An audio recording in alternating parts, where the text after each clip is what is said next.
Hello, everyone, and welcome back to Unsaid Hours. I know many of you listen to these stories to relax and slowly fall asleep. Before we begin, feel free to leave a comment and tell me where you're listening from tonight. If you enjoy these stories, please like the video and subscribe to the channel. Now get comfortable, take a deep breath, and let's begin. My friend and I were driving through the back roads of a small country town, the kind of place where everything looks the same once the sun goes down. Fields on both sides, fences that run for miles, the occasional mailbox leaning at an angle like it's tired of standing. If you've ever lived down south in one of those quiet little towns people call country without thinking, you know the feeling. The roads are mostly dirt or gravel, barely wide enough for two cars to pass without slowing down. At night, they turn into black tunnels cut through open land, and your headlights feel like the only light in the world. Those roads were where teenagers went when they wanted to be away from adults. Nobody cared if you sat out there for an hour with your music low, smoking, talking, doing whatever you couldn't do in someone's driveway. There were no cops cruising around. There weren't even many houses once you got a few miles out. Just sky, fields, and the kind of silence that makes you feel like you're the only person awake. It was late. Not midnight late. Later than that. The kind of late where even your own voice sounds too loud inside a car. The cold had settled in. Not the sharp cold of winter, but the damp cold that hugs the ground and creeps through cracks. The air outside the windows looked thicker in the headlights, full of dust and tiny insects and mist you couldn't name. My friend was driving. He'd been in one of those moods where he thought he was invincible. He was messing with his one-hitter, trying to pack it while steering with the other hand, laughing at his own jokes. I remember telling him to slow down. I remember saying his name more than once. That irritated tone you use when you're trying to sound calm, but you're actually nervous. "Dude, chill," I said. "Watch the road." He gave me that half smile people give when they're pretending they hear you, but they don't want to admit you're right. He let off the gas for maybe 2 seconds and then sped back up like he couldn't help himself. We came around a tight curve, one of those bends that sneaks up on you because the road isn't marked well, and everything outside your headlights is just black. Gravel popped under the tires. The car leaned slightly as we rounded it. And then, out of nowhere, a black lab ran into the road. There was no warning, no barking, no movement in the field before it. Just a dog, full speed, straight into the beam of our headlights like it had been chased out of the dark.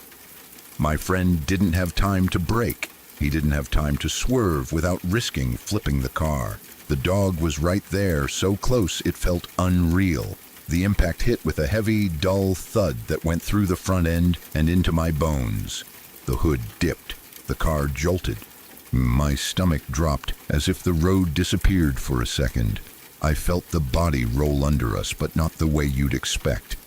It went under the car between the wheels, not under the tires. I felt it pass beneath the center like something sliding under a door. For a second, there was only the sound of gravel and wind and my friend's sharp inhale. Then he slammed on the brakes so hard the tires skidded and the car fishtailed slightly, dust flying up behind us. He threw it into park, and before I could even say anything, he'd already flung his door open and jumped out. "Fuck," he said, voice high and tight. "Fuck, fuck." I got out on my side, too. The night air hit my face, cold and dirty with dust. My heart was pounding so hard, it made my hands shake. Neither of us spoke like normal people because normal words didn't fit what we'd just done. My first instinct was to check under the car.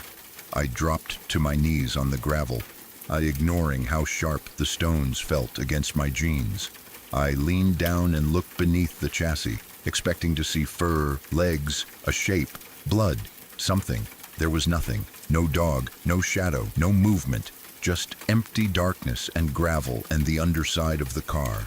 I shifted and looked again. convinced I must have missed it. My friend was circling the front end with his phone light on, muttering, breathing fast. Still nothing. I stood up slowly, brushing dirt off my hands, my mind lagging behind the moment like it couldn't catch up. The silence of the road made the whole thing feel even stranger. If we'd hit a dog, there should have been something. A whine, a scrape, a body, anything. My friend said my name, not casually, not like he was calling me over to help. His voice cracked. It came out thin and scared, the most frightened sound I had ever heard from him. I looked over the roof of the car toward him. There was a man standing beside him. He wasn't a farmer out checking fences. He wasn't someone who looked like he'd stepped out of a nearby house. He looked like he belonged to the ditch, filthy, covered in dirt, clothes hanging off him like rags, long hair stuck together in strands. His face looked weathered and hollow, like he'd been outside for a long time, sleeping wherever he could. The kind of person you might see near a highway underpass, not out here in the middle of fields at 2 a.m. He stood between my friend and the open driver's door, close enough that my friend couldn't get back into the car without brushing past him. My friend didn't move. He held his hands slightly raised, like his body had decided that stillness might keep him safe. I froze too. My mind didn't go to anything supernatural. It went straight to danger. It went to all the things adults warn you about, but that you don't believe will ever happen to you. A stranger at night, a deserted road, no one around, no cell service maybe, a bad situation with no easy help. I forced myself to speak because silence felt worse. "Hello," I said, my voice sounding wrong in the open air. We accidentally hit a dog." The man turned his head slowly and looked at me. And that look is the part that stayed with me. More than the dog, more than the cop lights later. That look, it wasn't curiosity, it wasn't anger, it wasn't even the blank stare of someone high or confused. It was focused, cold, like he was looking through my skin, like he wasn't seeing my face at all, but something behind it, something private I couldn't hide. His eyes didn't widen, his mouth didn't change. He didn't ask what happened, he didn't ask for help. He didn't even glance toward the front of the car like a normal person would if they heard you say you hit a dog. He just stared. My skin crawled. I felt the hair on the back of my neck lift. Something in me recognized that this man didn't fit the moment. He didn't fit the place. He didn't fit any normal human reaction. My friend swallowed hard and whispered my name again, like he wanted me to stop talking, like he wanted me to understand that whatever this was, we needed to leave. The man didn't answer. He didn't move toward us. He didn't step back. He simply turned his body slow and smooth and began walking past my friend into the darkness. Not running, not limping, not stumbling like someone drunk. Just walking, but like he had all the time in the world. Like he'd stepped out of the night only to make sure we saw him, and now he was satisfied. My friend didn't wait for him to get far. The moment the man's shoulder cleared the door, my friend jumped into the driver's seat like it was a lifeboat. I ran around the front end, got in on my side, slammed the door, and locked it so hard the sound echoed inside the car. We were both breathing like we'd been running. "What the fuck was that?" my friend said, a voice shaking. "Where did he come from?" I said, and it came out almost as a whisper. We kept repeating the same questions because our brains needed something to do besides panic. I looked out the windows expecting to see the man standing there again in the headlights, smiling or reaching for the door handle. But the darkness swallowed him immediately. The man disappeared as if the road had eaten him. My friend threw the car into drive and hit the gas. Gravel sprayed. The car jolted forward. He drove too fast, hands rigid on the wheel, cutting corners, not caring about the curve we'd almost wrecked on 5 minutes earlier. I kept turning my head, scanning the road, scanning the fields, scanning the rearview mirror. Every fence post that flashed in the headlights made me flinch. Every dark shape at the edge of the beam made my stomach tighten. We didn't talk about the dog anymore. We didn't talk about going back to check. The dog had become the smallest part of the night, which should tell you how wrong everything felt. Finally, we reached the main highway. The asphalt felt smoother under the tires, like the car itself relaxed a tiny bit. My friend pulled out too quickly, tires squealing. He was still driving like someone being chased, and in my head, we were. Then red and blue lights exploded behind us. For a second, I didn't understand what I was seeing. The flashing filled the inside of the car, reflected in the mirrors bouncing off the windshield. My stomach dropped all over again, but this time with a different kind of fear. A real-world fear. The kind that gets you in trouble. The kind you can't outrun. A cop, my friend whispered, like saying it quietly might make it go away. We pulled over. The officer walked up with his flashlight, shining it through the windows in quick, practiced movements. The beam was bright enough to make my eyes water. It swept across our faces. The dashboard, the seats, the floorboard. "What's the matter, boys?" he asked. His voice was calm, even slightly annoyed. "You were driving a bit erratic back there. You boys been drinking?" We tried to answer, but we were talking too fast, tripping over words. My friend said, "No, sir, we hit a dog back there and we got freaked out." The officer didn't look convinced. He leaned closer, shined the light into my friend's eyes, then mine. He was searching for the usual signs. Alcohol, a panic that didn't match the story, smoke, lies. Then his flashlight beam moved to the back seat. He paused. "You mean that dog?" he said. My friend and I both turned at the same time. Lying across the back seat was a dead black lab. It wasn't crammed in like it had been thrown. It was laid out neatly, stretched along the seat as if someone had placed it there carefully. There was no blood, no obvious trauma, no dirt smeared into the upholstery, no broken glass, no ripped fabric. Nothing that suggested an animal had been dragged into the car in a hurry. It was just there. My throat locked up. My body went cold in a way that made my fingertips tingle. I couldn't speak. I couldn't blink. My mind tried to count steps like math could save me. We hadn't opened the back doors. We hadn't touched the dog. We had checked under the car. There had been nothing. Yet the dog was lying across the back seat like it had ridden there the whole time. My friend made a small sound, like he was about to throw up. His face drained of color. He stared at the dog with the kind of disbelief that becomes horror when it doesn't go away after a second. The officer didn't understand our reaction. To him, this probably looked like dumb kids who hit a dog and then panicked. Maybe he thought we had thrown it in the back seat out of guilt. Maybe he thought we were lying about not drinking and the dog was part of some stupid story. He shined his flashlight closer, checking for blood, checking for signs we'd been doing something worse than we admitted. He asked questions, but I barely heard them over the roar of my heartbeat. All I could see was the dog's black fur in the back seat and the shape of it in the strobing light.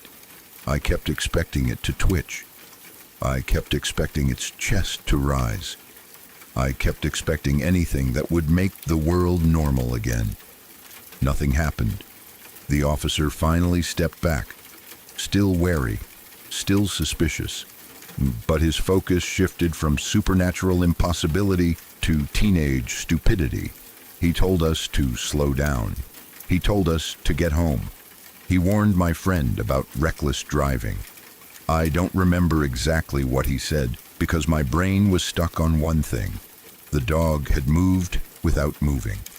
We drove away carefully after that, not because we suddenly became responsible, but because the fear was now in every inch of the car. The dog was behind us, a silent proof that something had happened that we couldn't explain. The smell of the car felt different. The air felt thinner. Every time I looked in the rearview mirror, I expected to see that filthy man again, walking in the middle of the highway as if he owned it. But the road stayed empty. We didn't go back. We didn't tell anyone the whole story, not in a way that made sense. Who would believe it? Two teenagers out on back roads, maybe a little high, hitting a dog, seeing a strange man, then getting pulled over with the dog in the back seat like it climbed in by itself. It sounded like a lie you'd tell to cover something worse, but I know what we saw, and to this day, the part that makes my stomach turn isn't the dead dog. It's the man's stare, that look that didn't match the situation, that cold, fixed focus, like he already knew exactly how the night was going to end, like he had stepped out of the dark only to mark us, only to make sure we understood. We weren't alone out there, even in an empty town, even on a silent road. And when I think back on it, the worst thought isn't even, how did the dog get in the car? It's this. We didn't see where the man came from. We didn't see where he went. And for a few minutes on that road, with our doors unlocked and our panic loud inside the car, there was nothing stopping him from being closer than we ever realized.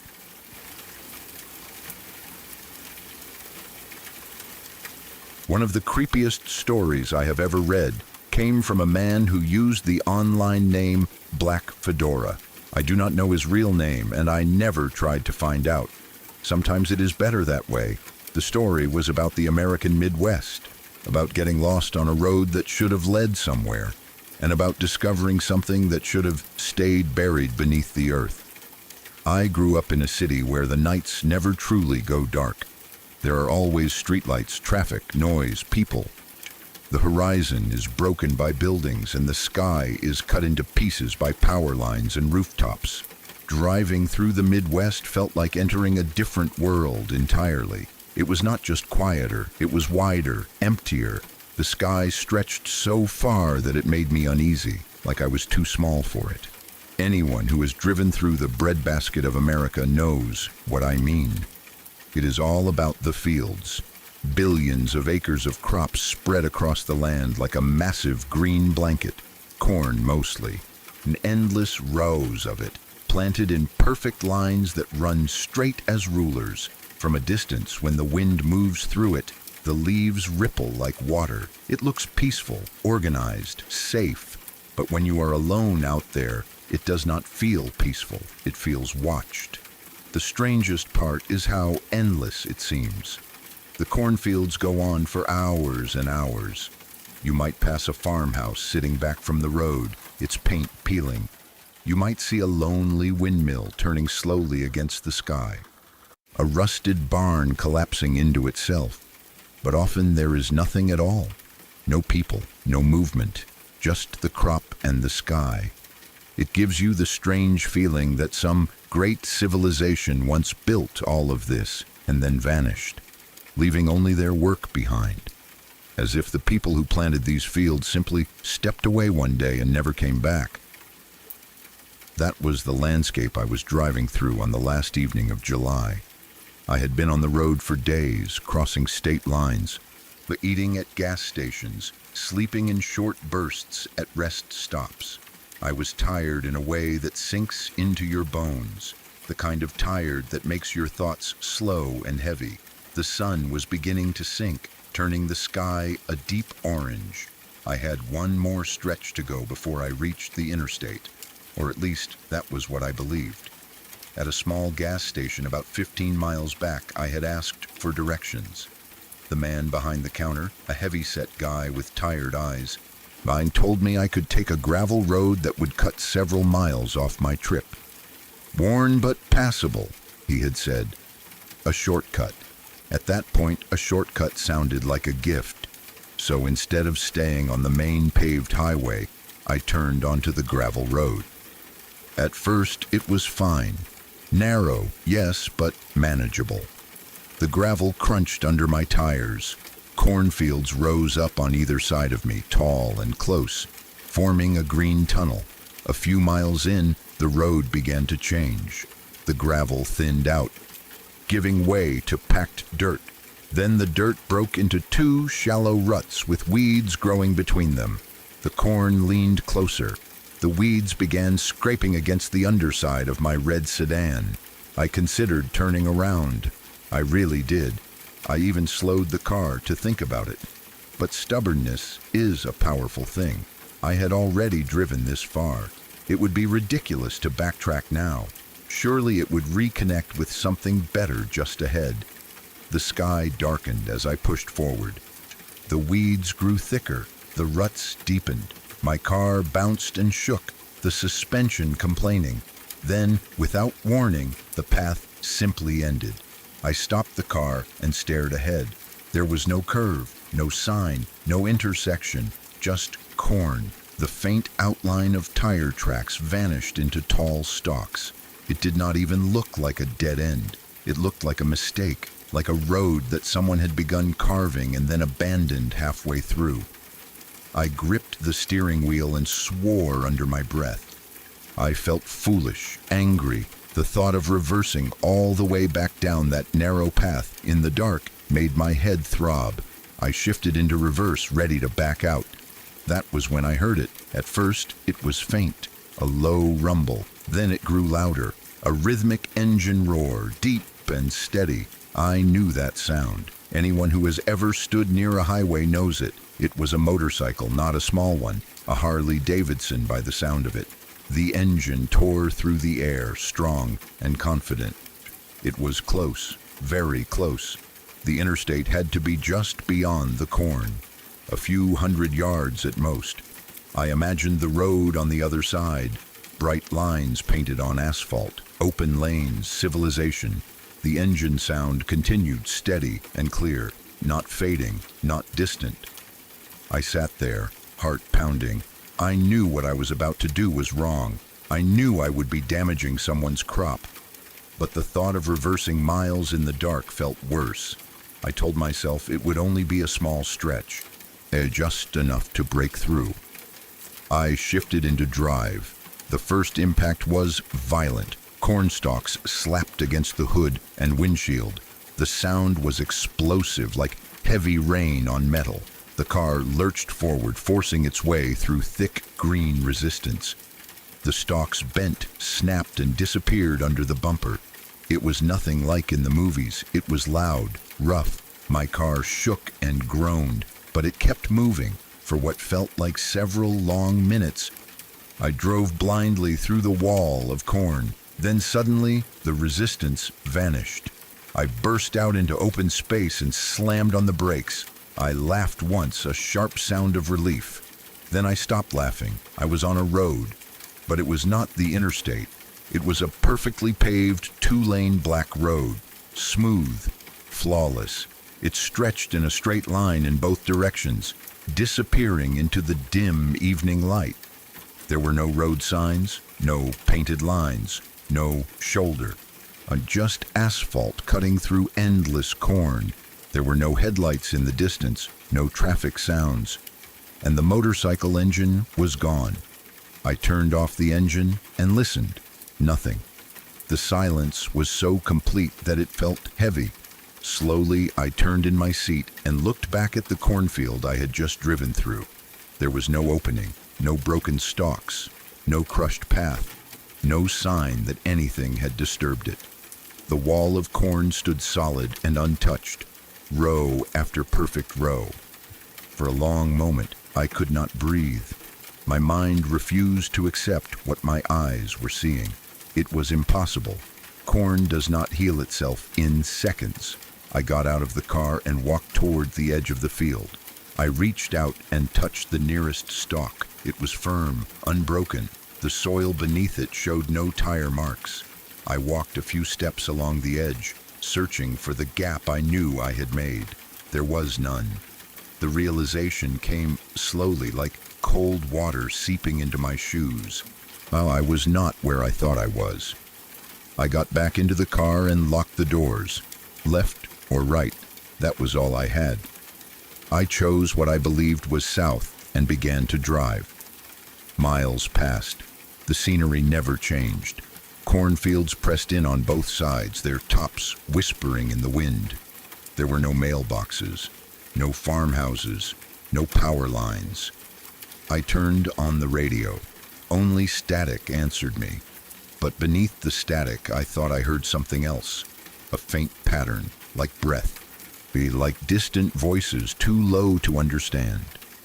I turned it off. The gas needle began to drop. I watched it more than the road.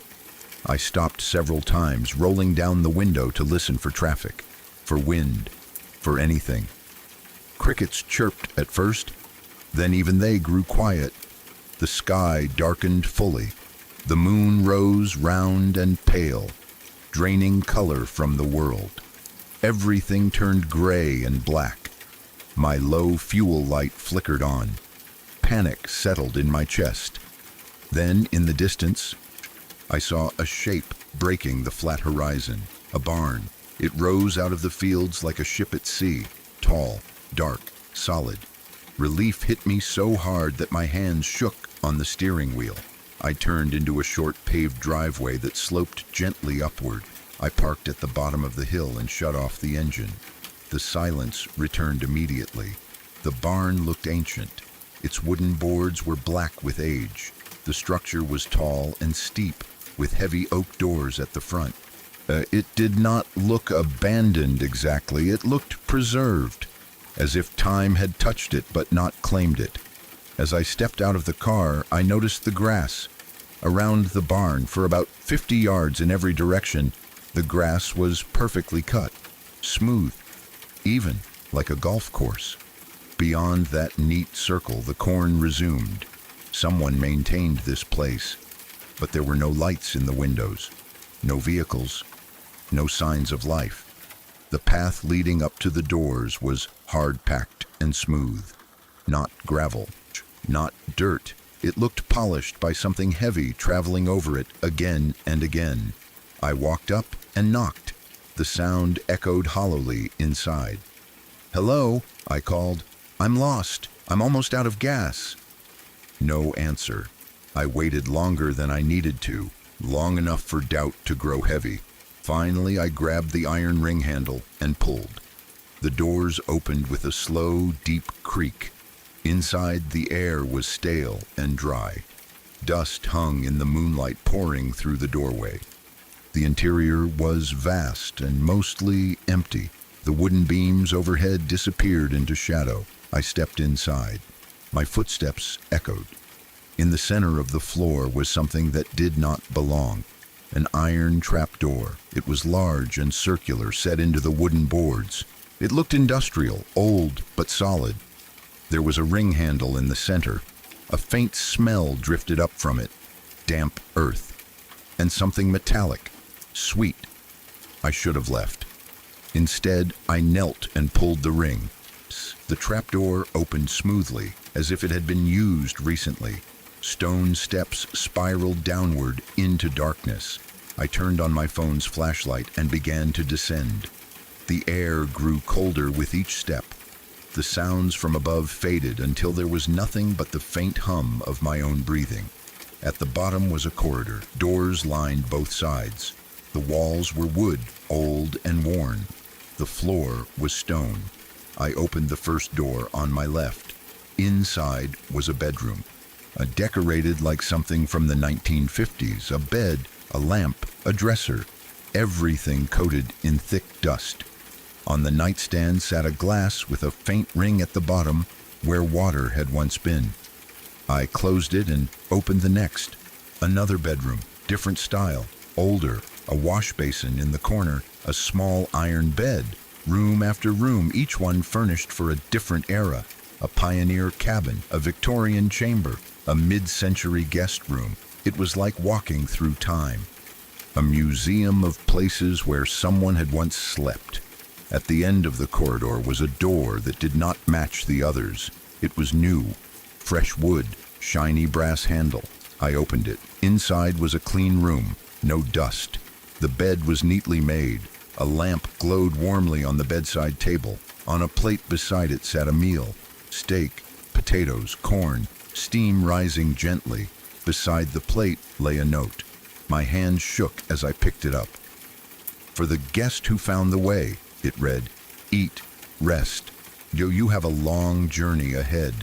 A sound echoed behind me. Heavy footsteps, slow, measured, coming down the stone stairs. Thud, thud, thud. Each step carried weight, enough to shake faint dust from the ceiling, the same weight that had smoothed the path outside. The footsteps reached the bottom. I heard breathing, deep, steady. They moved into the corridor. I backed into the corner of the room, my mind finally understanding what my body had known from the moment the corn closed behind me. The road had not been a mistake. It had been an invitation. The footsteps stopped outside the open door. A shadow fell across the threshold. It was tall, broad, not quite human in shape. A voice filled the hallway, low and resonant like stone grinding against stone. "Welcome," it said calmly. "We have been waiting." I tried to scream, but the sound felt swallowed by the earth itself. Far above, the cornfields stretched endlessly beneath the moon, their leaves whispering softly in the wind. The road remained smooth and empty. The grass around the barn stayed perfectly trimmed. And somewhere, miles away, at a small gas station under flickering fluorescent lights, a man with tired eyes gave directions to another traveler looking for a shortcut.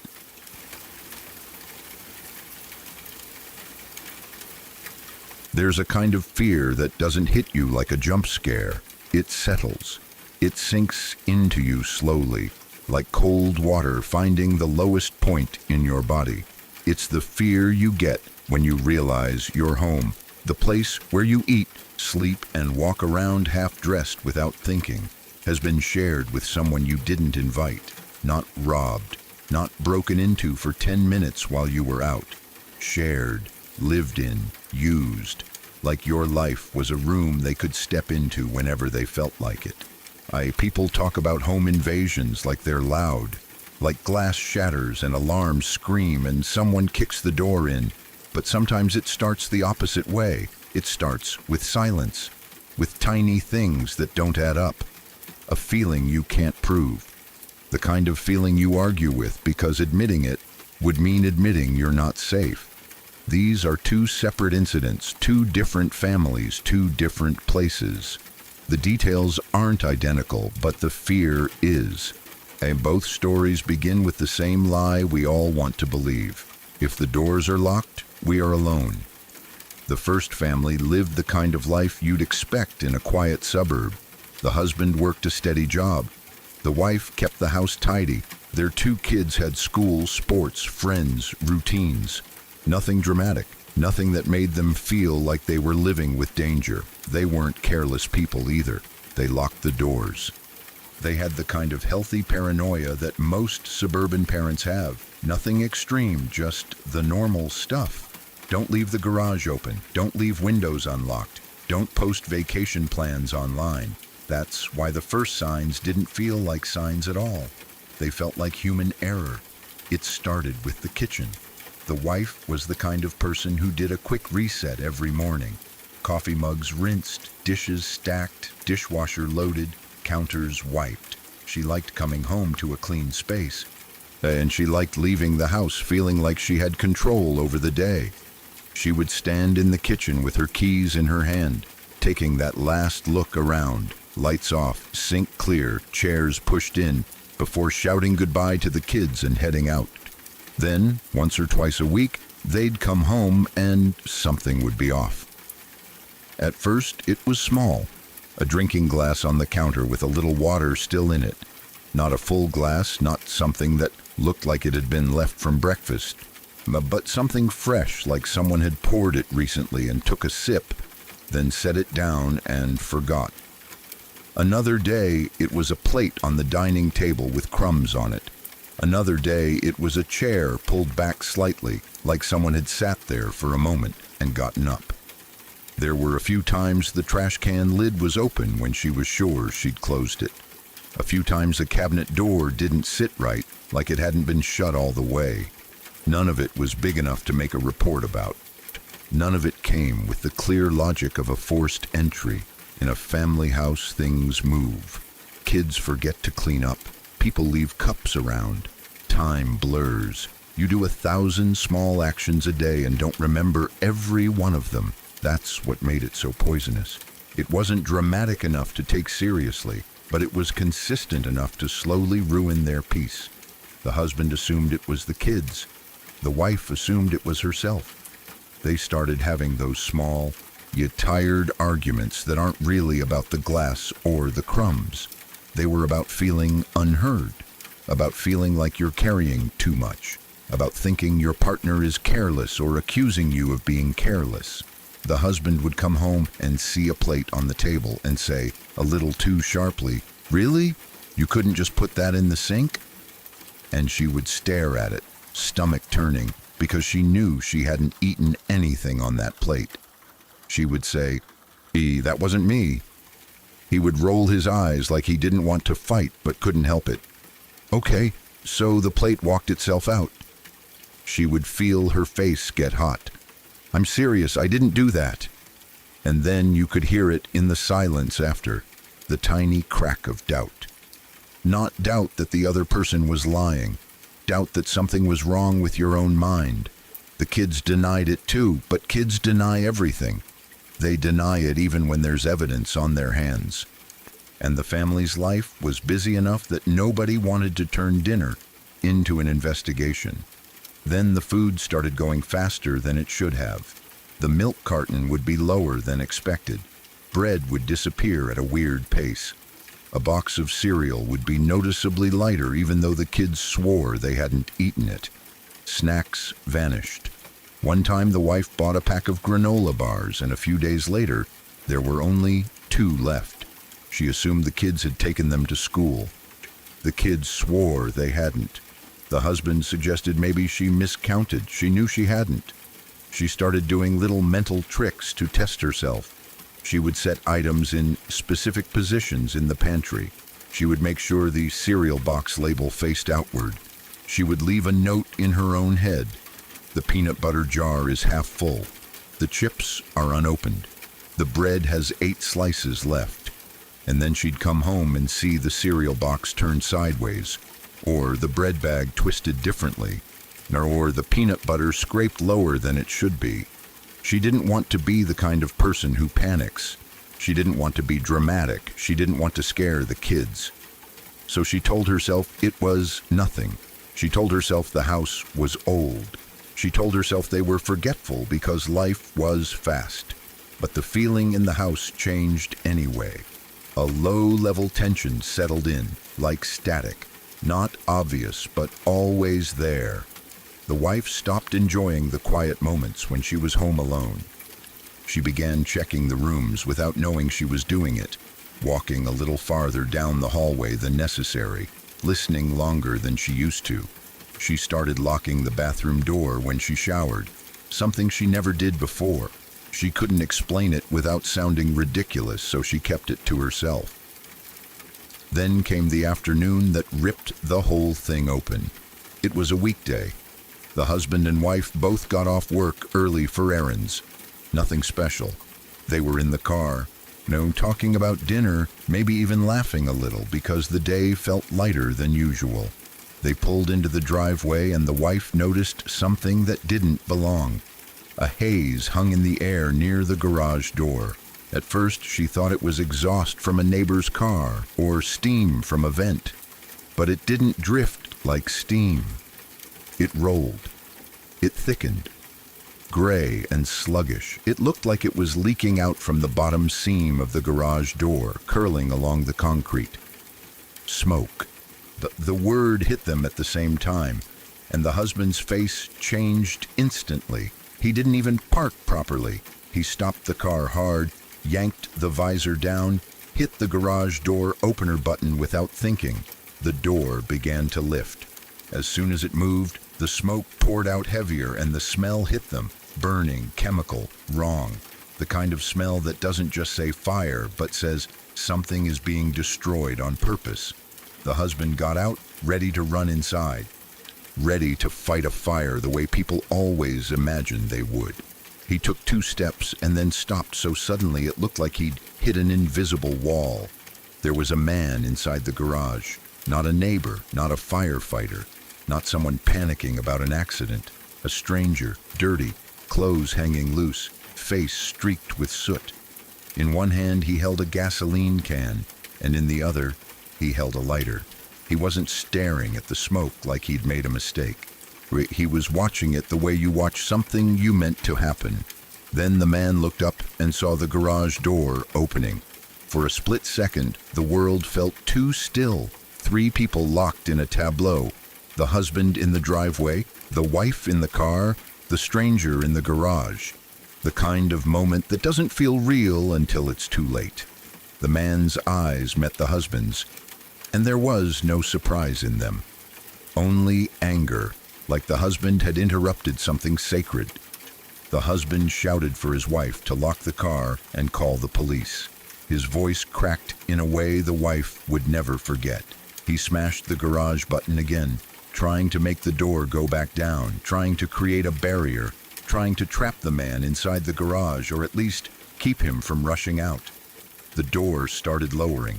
The husband backed away. He didn't know if the man would run. He didn't know if the man had a weapon.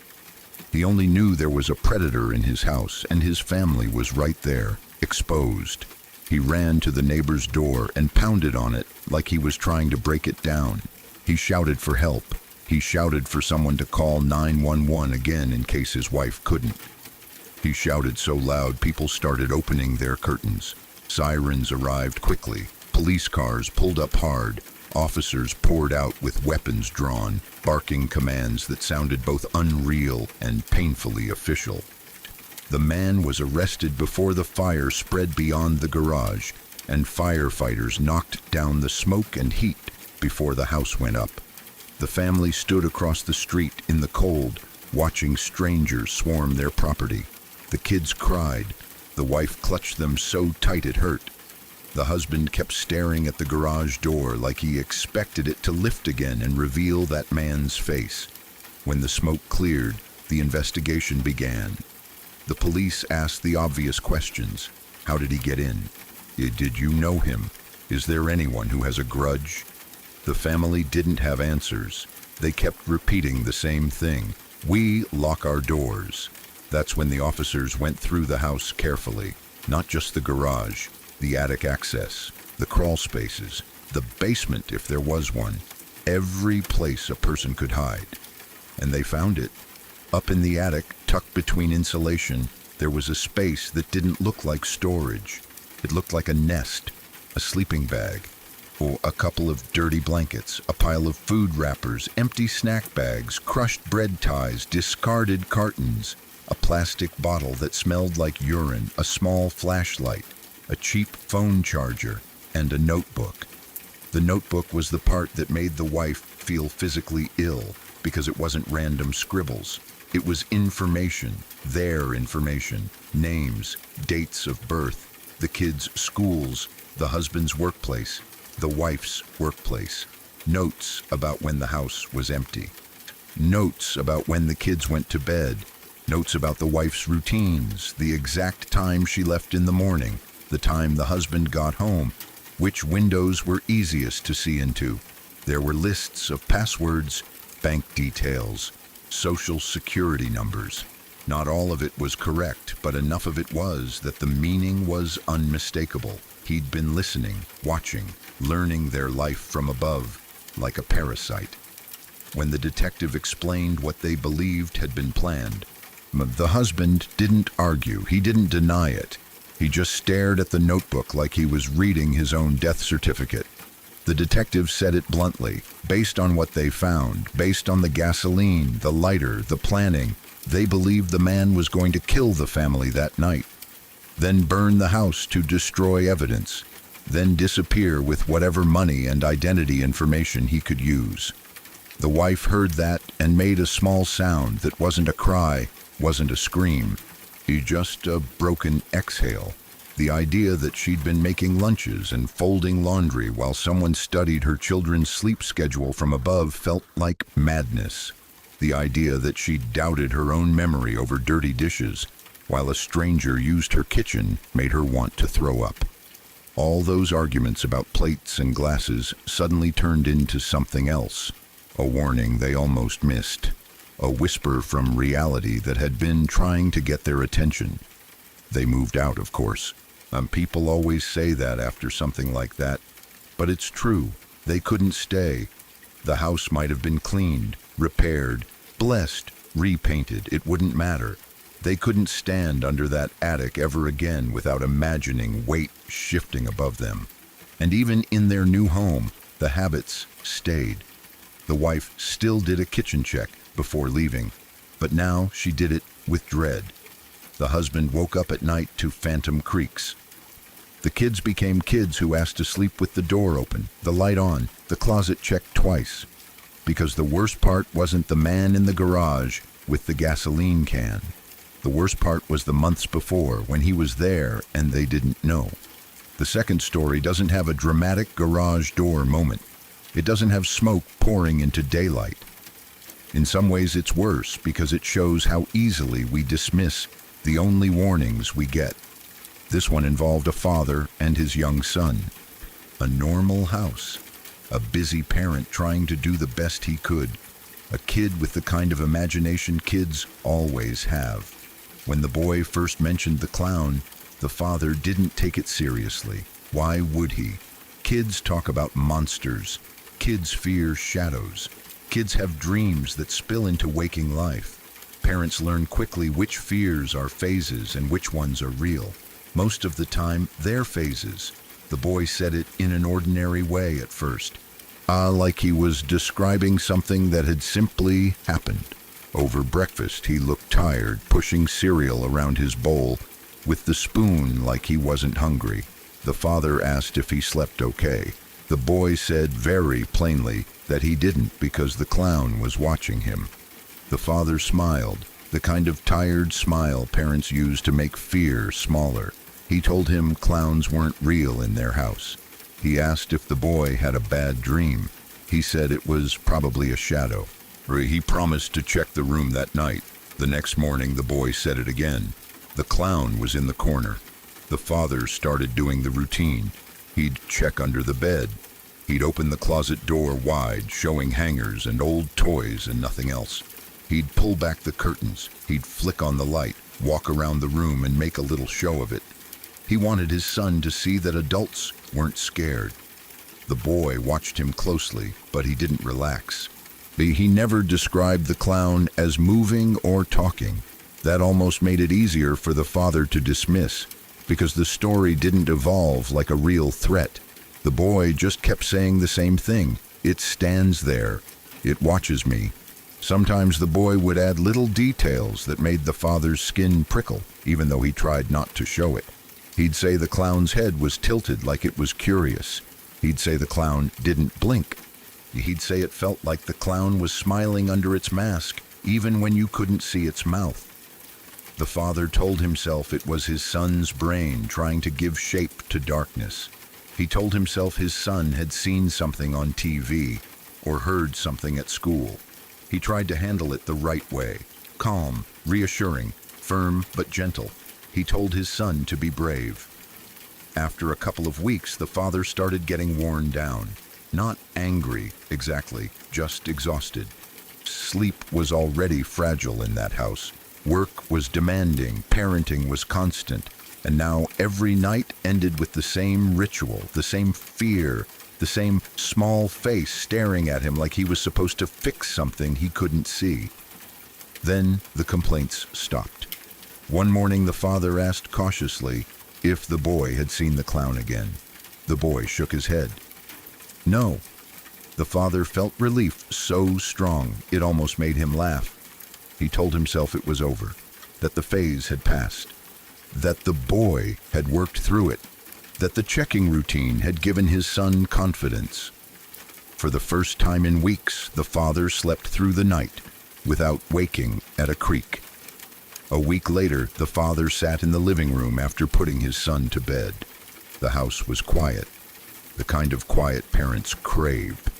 He turned on the evening news, half listening while scrolling on his phone. Then he heard the headline, "A serial intruder arrested in a neighboring town." The father looked up because the anchor's tone had changed into that careful seriousness news people use when they know what they're saying will make viewers lock their doors. The report described a man who had been breaking into homes and living in them without the families knowing. Attics, crawl spaces, closets, anywhere he could hide. That detail made the father's stomach tighten, but it still felt like something that happens somewhere else. Then the anchor said the intruder had a habit. At night, he would come down from his hiding place. He would dress in a vintage clown costume, and he would stand in children's bedrooms watching them. The father felt the blood drain from his face so fast his hands went cold. The report showed the costume, the mask, old and cracked with faded paint and a smile that wasn't friendly, the kind of thing that would be terrifying even in daylight, even on a Halloween rack, because it felt like it belonged to someone who didn't understand joy. The only imitation. The police described the pattern. The man would stay in one house for a few weeks, then move on before he was caught. He would pick families, he would pick children, he would watch, he would leave. The father didn't hear much after that, his ears filled with a rushing sound. All he could think about was his son's face at the breakfast table, the steady, serious way he'd said it. The clown is watching me. The reason the boy had stopped seeing it wasn't because he got over his fear, it was because the clown had left. The father sat in the glow of the TV, feeling like the room had tilted. The most horrifying part wasn't even the idea that a stranger had been in the house. It was the idea that his son had tried to tell him in the only language a child has.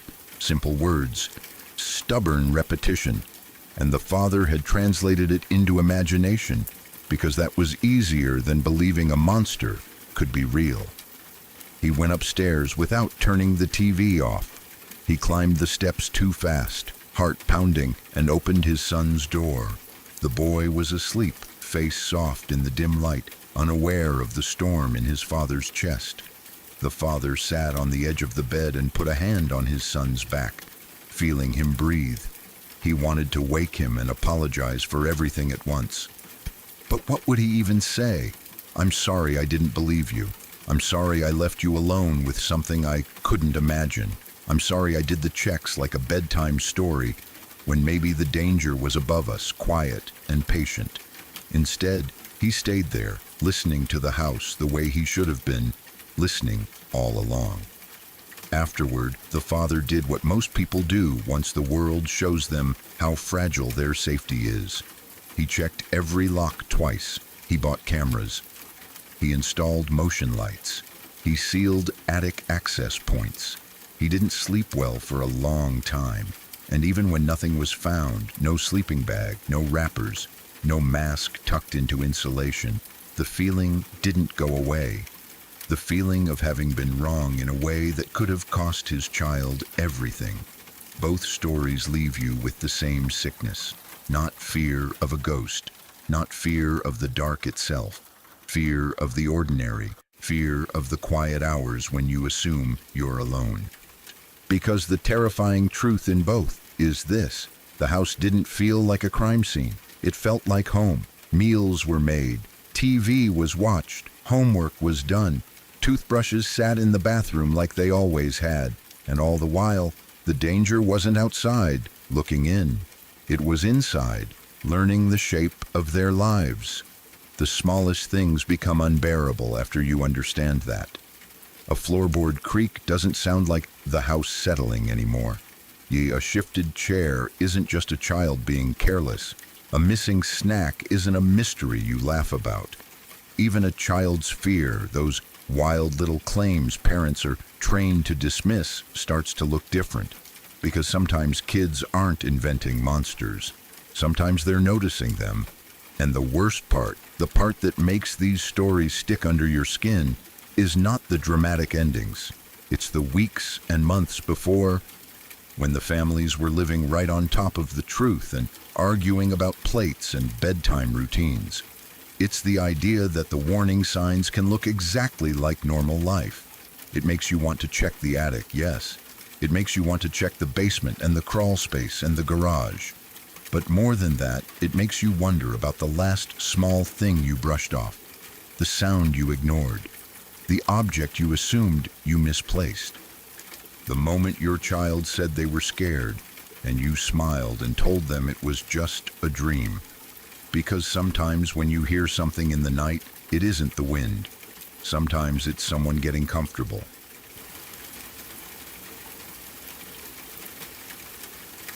This happened when I was younger, back when my bedroom was in the basement. It wasn't one of those basements people picture when they hear the word. It wasn't a dirt floor cellar with cobwebs and dripping pipes. It was just the lower level of a normal family home. Drywall, carpet, a little bathroom, a short hallway that ended at the base of the stairs. It was finished enough that after a while, you stopped thinking of it as downstairs and started thinking of it as your space. That was how it felt to me. Private, quiet, mine. The basement was where I could shut my door and hear the world soften. Upstairs had the kitchen, the living room, the everyday noise. Downstairs had the steady hum of the furnace closet, the muffled thumps of someone walking overhead. And then, after that, silence. I liked it. I'd fall asleep down there without thinking twice. Every Sunday afternoon, we had a routine that never changed. My mom, my sister, and I would go to my grandma's house for dinner.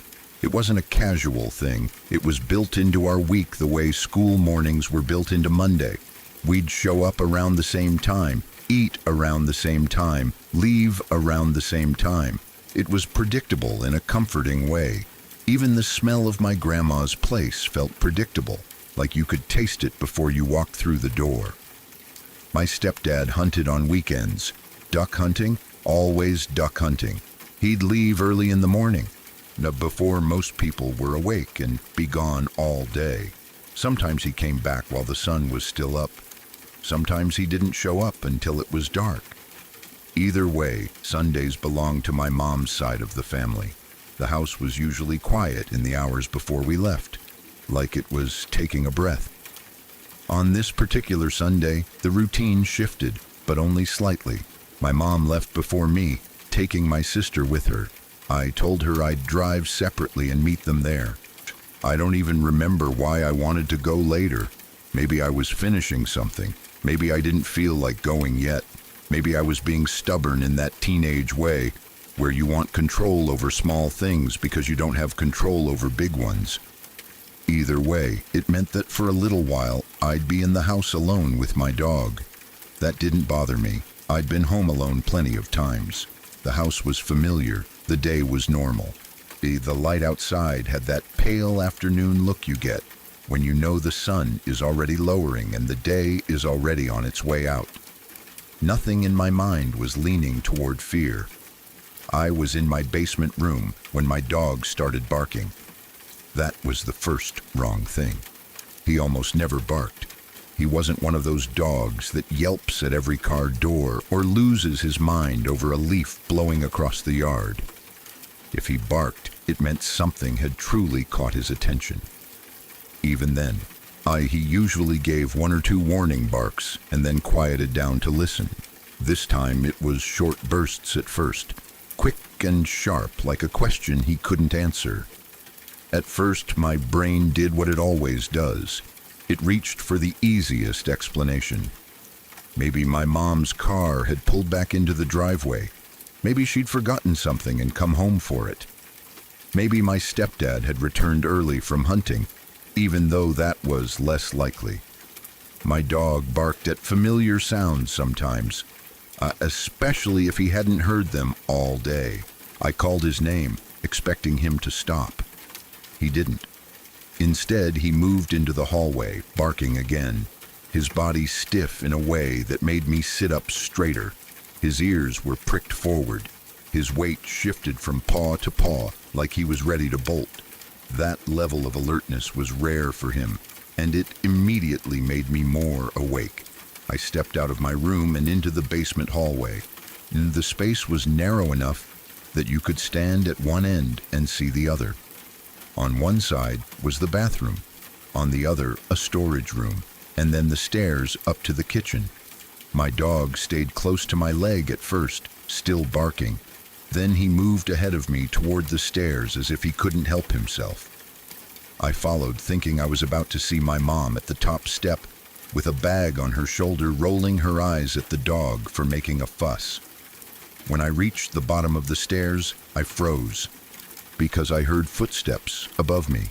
Clear, unhurried footsteps on the main floor. Not the tick of pipes or the settling of wood. Not a random creak. Actual weight moving across the upstairs floor, slow and steady, like someone walking through the kitchen.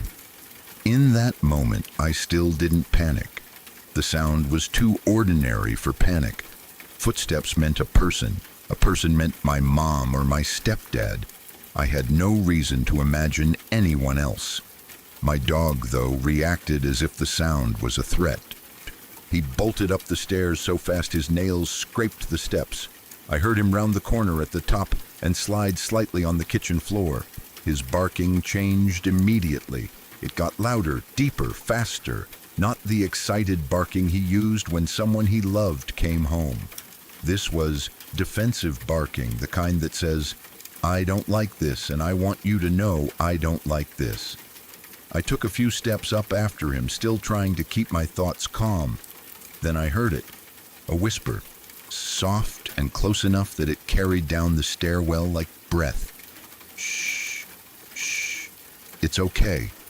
I stopped so suddenly my foot hovered above the next step. My whole body went cold in a single wave, like someone had poured ice water into my chest. It wasn't my mom, it wasn't my stepdad, it wasn't anyone I recognized. The voice didn't sound like a neighbor calling for the dog. It didn't sound like someone laughing. It didn't sound like someone who belonged in our kitchen trying to soothe a pet. It sounded like someone speaking carefully, low and controlled, like they didn't want to be heard by anyone else in the house. My dog barked louder, more frantic, and the whisper came again, the same words, the same tone. "Shh, it's okay." Except it wasn't comforting, it wasn't gentle in a warm way.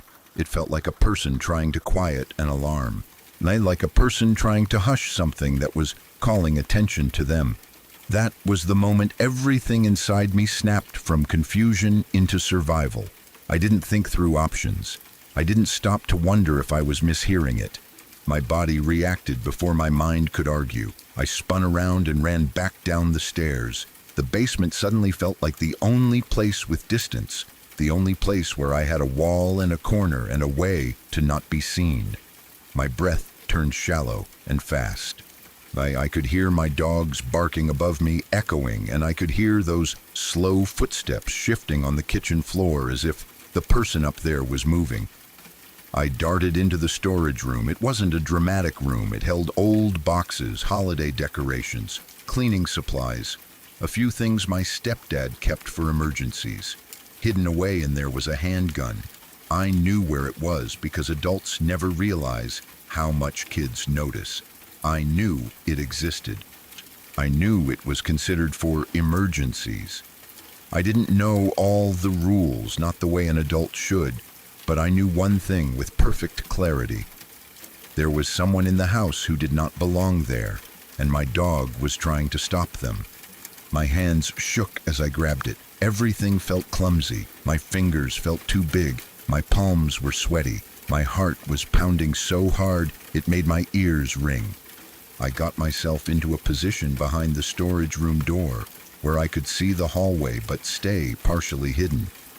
I remember the feeling of waiting more than anything else.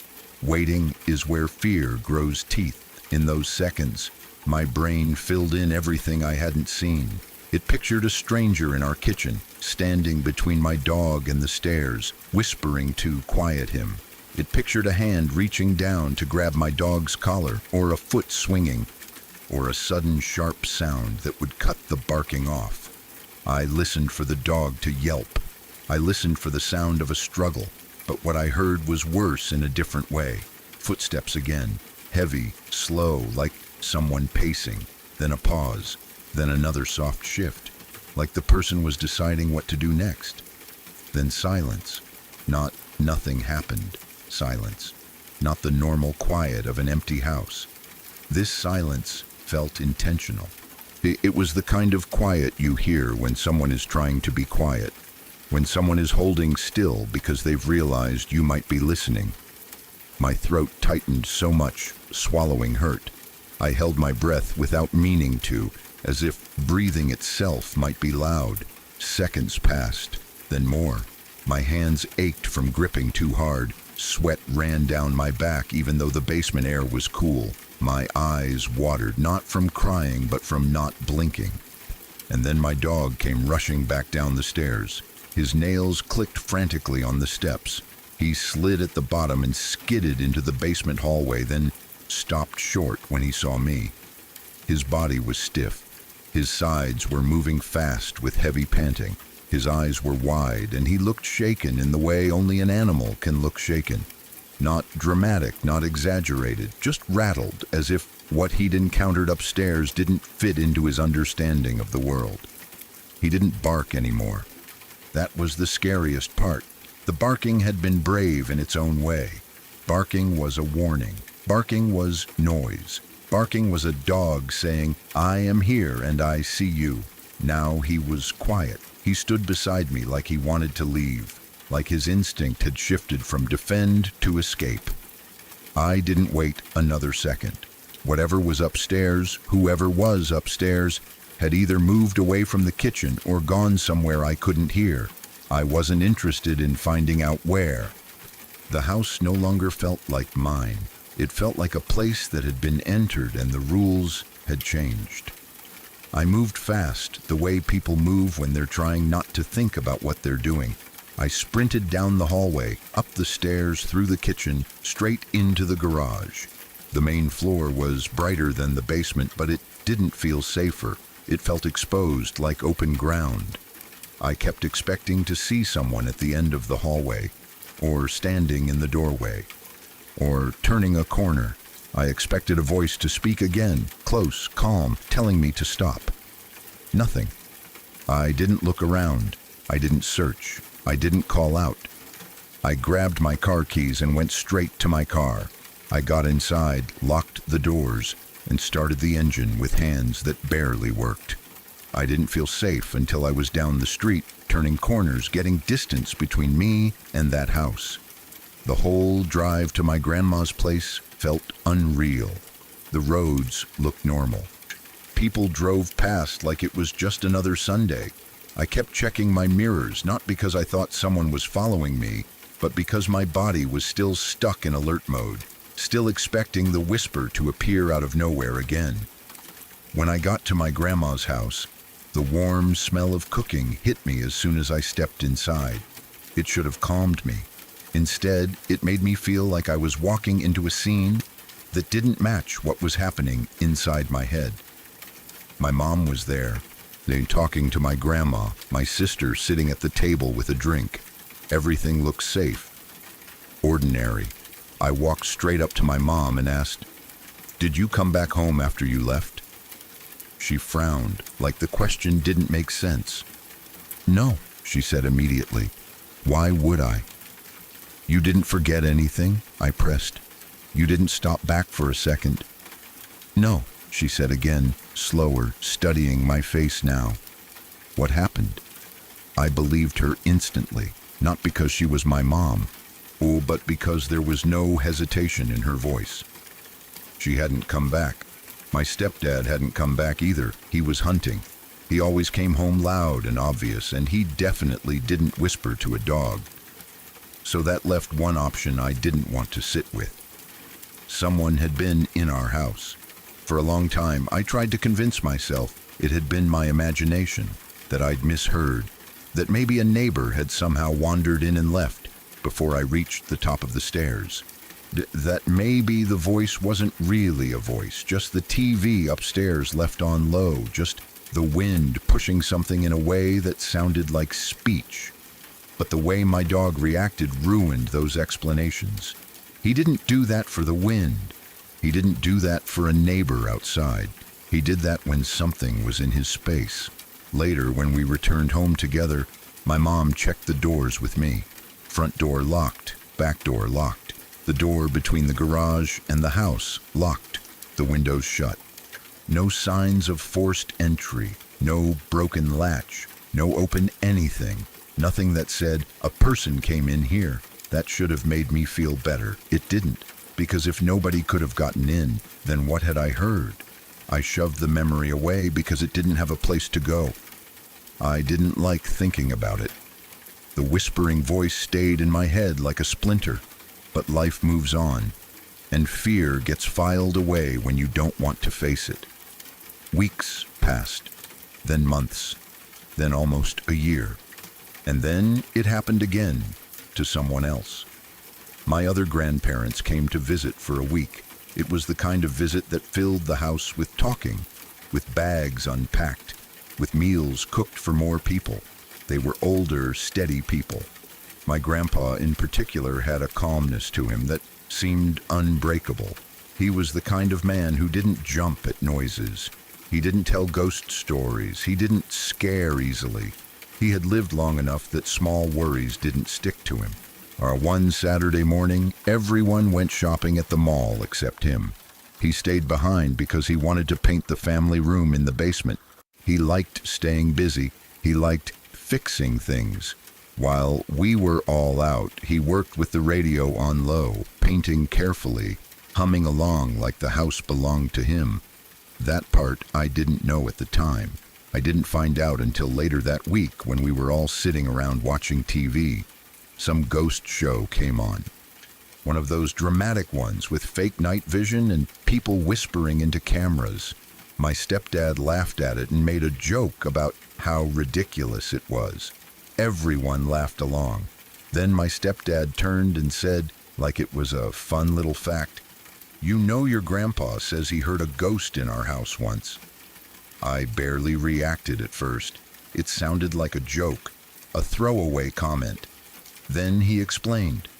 He said that while my grandpa was down in the basement painting, the dog started barking upstairs. Not a normal bark, not an excited bark, the same frantic, confused barking.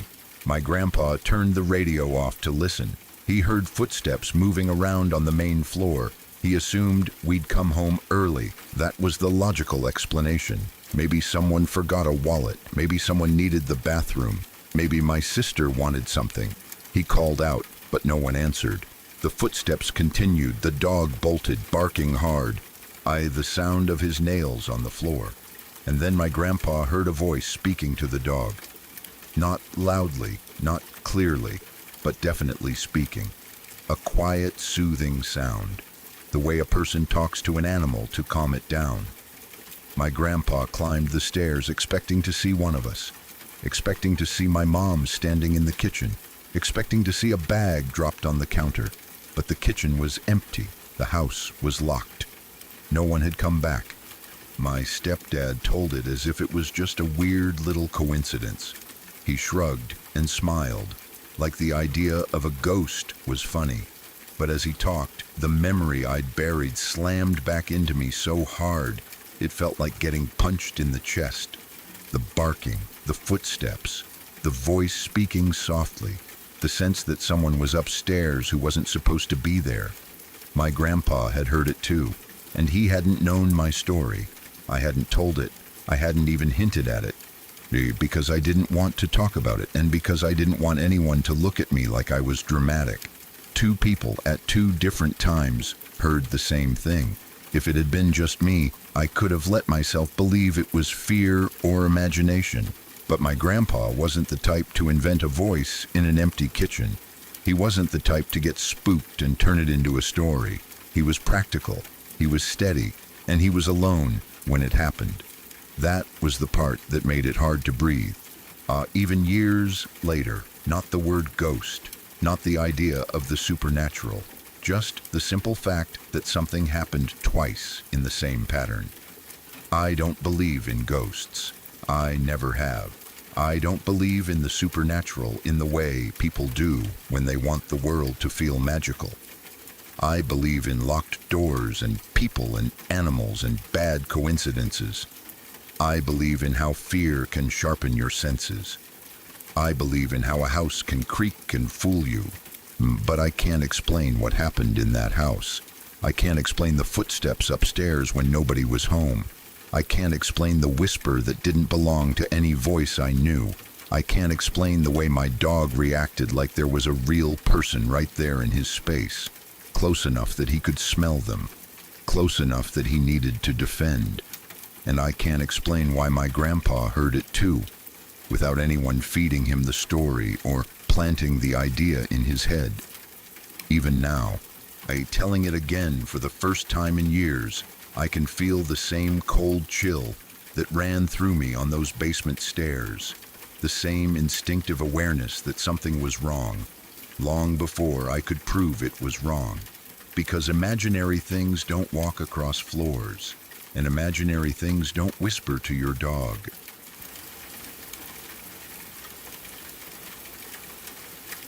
When I was 6 and my brother was 8, we shared a bedroom in a townhome in Arizona. It wasn't a big place. It was the kind of home where you could hear everything. Water running through pipes, footsteps upstairs, cabinet doors closing in the kitchen. Our bedroom had one shared wall with the neighbors, which meant their lives came through in small ways you didn't think about until you were lying in bed at night. A TV muffled through drywall, someone laughing, a dog's nails clicking on tile. At that age, everything felt larger than it really was. The hallway outside our door seemed longer at night. Shadows looked darker. Ordinary sounds could turn into something scary if you stared at the ceiling long enough. Most of the creepy things that happened in that room came from imagination. At least, that's what we told ourselves. That's what adults told us. Kids are good at making stories out of nothing. We had a friend, as we called it, that lived in the corner by the bedroom door. It was a corner that always seemed too dark even with the nightlight on. A spot where the ceiling angled weird and the carpet met the baseboard like it was hiding a secret. We decided together that a black widow lived there. It sounds ridiculous now, but to us it made perfect sense. Black widows were real. Arizona had them. We'd seen pictures. We'd heard adults talk about them like they were tiny monsters. We imagined ours was special, though, not just a spider, our friend. It only came out at night. It listened when we whispered. Sometimes in the half-light, we swore we saw something skitter along the baseboard, quick and dark, and our hearts would jump, and then we'd start giggling, because if we giggled, it meant we weren't scared. We talked to it like it could understand. We made up stories about what it did during the day, as if it clocked in somewhere and had spider co-workers and a spider boss. We joked about it having a spider family. We named it things and then changed the name and argued about what it liked to eat. It became part of our bedtime routine, the way kids use imagination to control what they can't control. And for a while, it worked. Then one night, something happened that had nothing to do with imagination. It was monsoon season. If you've lived through Arizona summers, you know the way storms can come in hard and loud, even if they don't last long. The wind can slam into doors like it's angry. Rain can hit windows like handfuls of gravel. The whole building can creak and shift under sudden pressure.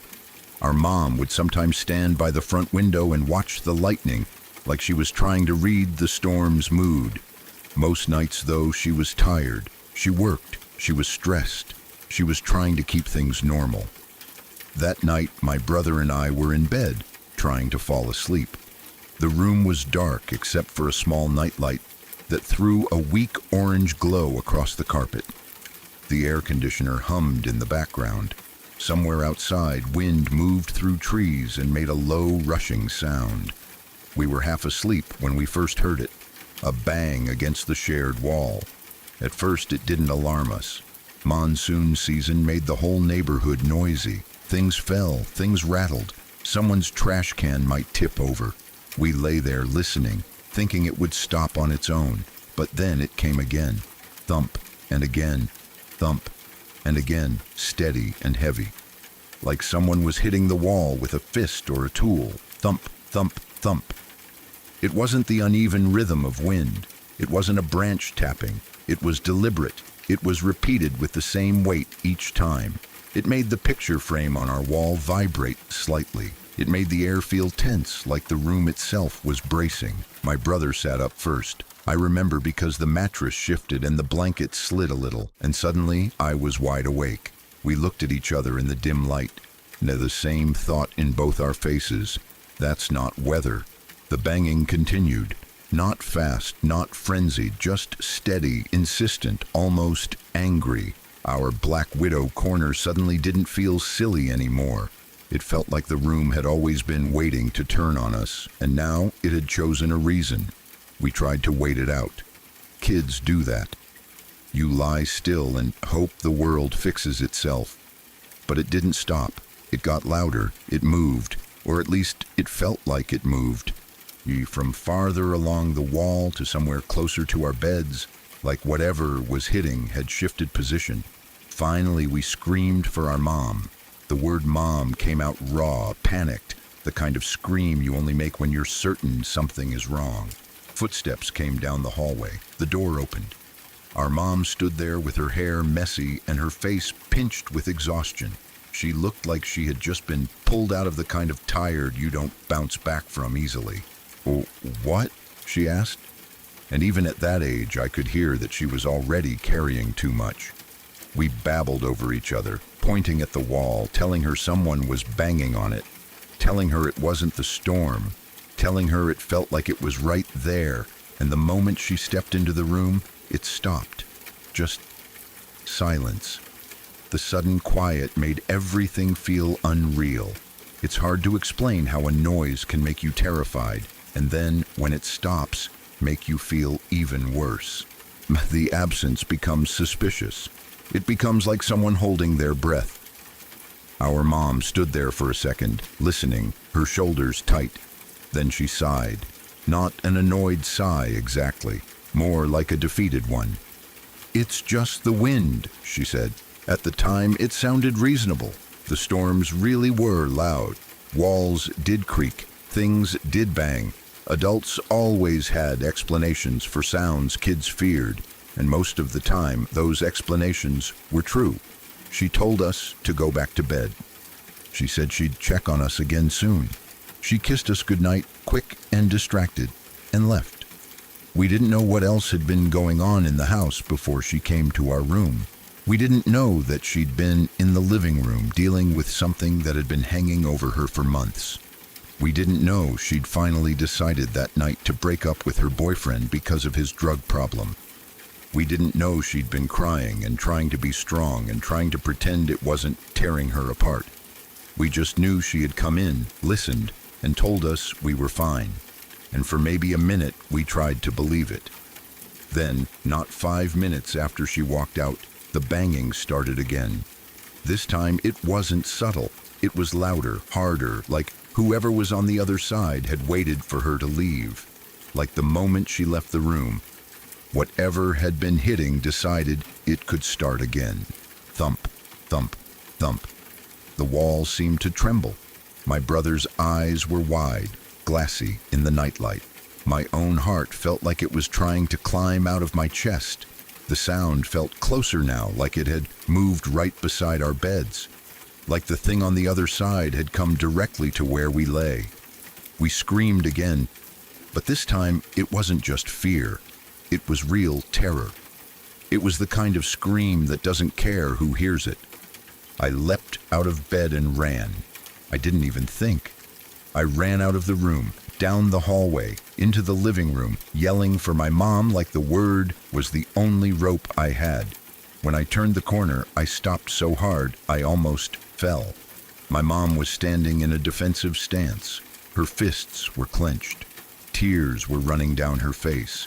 She looked like someone who had been cornered. In front of her was her boyfriend. He was angry, breathing hard. His jaw was tight. His eyes looked wrong in that way they do when someone is full of something they can't control. He wasn't hitting her at that exact second, but the air between them was charged like a storm you can feel under your skin. There was no banging on our wall in that moment. There was only the tension, thick enough to choke on. I remember thinking, even at 6, that something in our home was breaking. He grunted something we couldn't understand. The words slurred or swallowed. So then he stormed out the front door.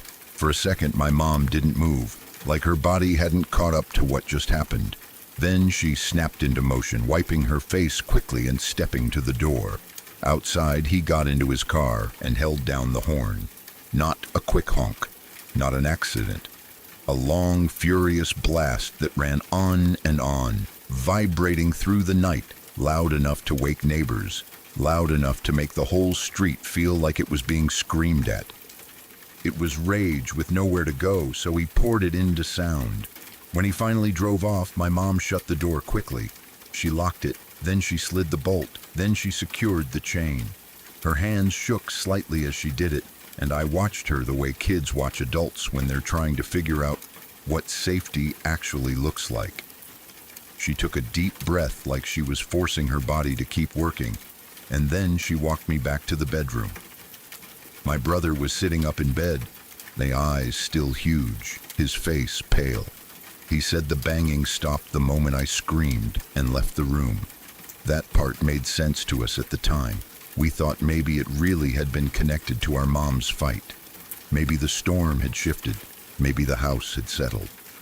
My mom sat with us, her voice softer now. She stroked our hair. She told us we were safe. She stayed until our breathing slowed and our eyes finally drooped and we fell into a light, uneasy sleep. The house stayed quiet after that. The storm calmed too. I remember waking up once in the night, listening for the banging, expecting it to start again the way a nightmare restarts when you think it's over. But there was nothing. Morning came bright and ordinary, the way mornings always do after something bad. That's part of what makes fear so confusing. The world doesn't look different just because you felt like you might die the night before. Except that morning, something was different. Our mom woke us unusually early. She never did that unless something was wrong. She didn't sing our names or rub our backs the way she sometimes did on school days. She just called us into the living room, her face tight and serious. Her hands were shaking slightly as she sat us down. She didn't talk about her boyfriend. She didn't explain the argument. She didn't tell us anything about the horn or why she'd been crying. She focused on the front door. The doorknob was busted and hanging loose. The bolt lock was scraped and damaged like someone had tried to pry it open. Even the chain had fresh marks, little bright scratches that hadn't been there before. Outside, there were police officers, not 1 or 2, 6. Their dark uniforms stood out against the bright morning. They were talking to neighbors walking the sidewalk, looking at the ground like they were following invisible lines. Our mom told us our neighbors had been broken into during the night. And not like a quick smash and grab. Their whole house had been cleaned out. Electronics, decorations, clothes, food, everything.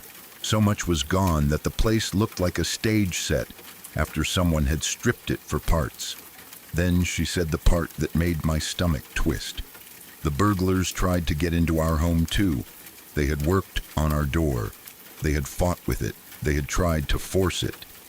The only reason they didn't get inside was because my mom had locked it the way she did after her boyfriend left. Bolt, chain, everything. At least, that was what we thought until we went next door. We knew the neighbor kids. We played with them. We had eaten snacks in their kitchen, but they had been at their grandmother's that night, which was the only reason no one got hurt. Their house looked like it had been attacked. Cabinets emptied, drawers yanked out, furniture tipped, things thrown. It was chaos turned inside out, and everyone, police included, was avoiding the living room. Not avoiding it like they were busy elsewhere. Avoiding it like it contained something they didn't want to stand near. When we finally walked in, we saw why. The wall that connected their living room to our bedroom had a massive indent in it, a crater, about 6 feet across and nearly a foot deep. The drywall and whatever was behind it smashed inward like someone had been hammering the same spot over and over for hours. The edges were torn and rough. There was dust and debris on the floor. It looked less like a break-in and more like an attempt to tear through the building itself. My brother and I stared at it, and all I could think of was the sound in the night. The steady, heavy thumps, the way it felt like it moved along the wall, the way it got louder and closer. They hadn't been banging on our door. They had been trying to break through the wall. They had been hitting the wall that was connected to our room, the wall right beside where we slept. They didn't want to go through the front like normal burglars. Maybe they were desperate. Maybe they were stupid. Maybe they thought coming through the shared wall would be quieter, safer, less visible. Maybe they thought they could punch through drywall and slip into our place without setting off noise outside. They didn't know something important. Our unit had been added later. The shared wall wasn't built like the others. It wasn't just drywall, it was solid brick. So they had spent hours punching and smashing and chiseling at brick, getting nowhere, growing angrier and louder, trying different spots, trying to find a weakness that didn't exist. Now, if our home had been built like the other units, they might have gotten through. They might have stepped into our bedroom while we slept. They might have been standing right on the other side of that wall, listening to two children scream for their mom, and still kept going. One of the officers quietly told my mom that the burglars were likely still in the neighbor's house when we screamed. The noise might have scared them off, or at least disrupted them enough that they changed plans. He said it like a fact, but his eyes looked serious when he said it, like he didn't want to imagine what would have happened if the night had gone slightly differently. After that day, our mom never told us, "It's just the wind again." She always locked every door, every time. Bolt, chain, everything. She checked windows at night. She listened differently. She never brushed off a strange noise as nothing, not once. And my brother and I stopped calling the corner spider our friend. It didn't feel funny anymore. It felt like a child's way of trying to make fear manageable. And we had learned something too early, because that night taught all of us a lesson we didn't ask for, a lesson that stuck in our bones. Sometimes the sounds you hear in the dark aren't imagination. Sometimes there's someone trying to get in.